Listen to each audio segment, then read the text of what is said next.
Ayan, at pauwi na kami galing basketball. Ito yung eskwelahan dito. Yung likuran yan, nandyan yung court. Kaya nagbasketball kami. Ito, si ate nagja-jogging. Oh. Ang luwang ng pinagja-joggingan niya, park. Yung park na ito, dito sa eskwelahan to. Dito sa may Forest Lay, Hamilton. Ayan. Ayan po yung eskwela. Ayan, oh. Nagbola-bola lang. Oh. Pauwi na.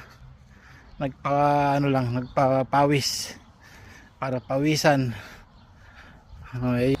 Ayan ang view, ang luwang oh. Oh.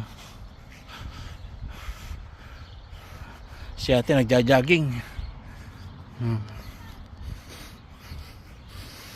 Yan tubo kaya na yan, para saan yan? Ano yan? Soccer siguro? Siguro, oh.